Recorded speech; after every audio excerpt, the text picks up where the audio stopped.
Good morning, everyone.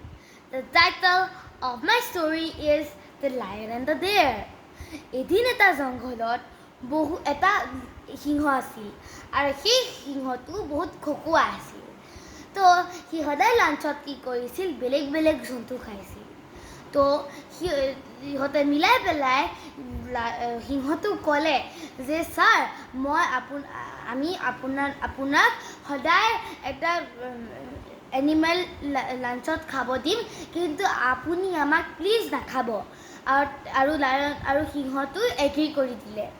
তেতিয়া এদিন এটা ডিয়াৰ তাৰ ওচৰলৈ গৈ থাকোঁতে লাঞ্চ টাইমত সি ৰাস্তাত এটা কুঁৱা দেখা পালে। সি কুঁৱাটোত যেতিয়া চালে, সি তাৰ নিজৰ ৰিফ্লেকশ্যনটো দেখা পালে পানীত। তো তাৰপিছত তাৰ এটা আইডিয়া আহিলে।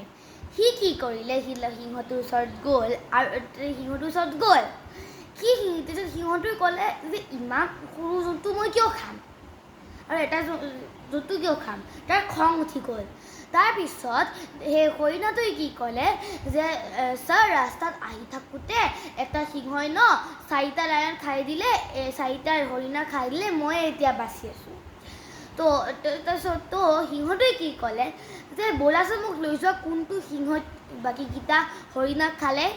তো হৰিণাটোৱে সিংহটোক লৈ গ'ল তাৰপিছত ক'লে, কুঁৱাটোৰ ওচৰলৈ লৈ গ'ল আৰু হৰিণাটোৱে সিংহটোক ক'লে যে এইটোৰ ভিতৰতে মানে যোনটো বেলেগ সিংহ আছিলে সেইটো এইটোৰ ভিতৰতে আছে।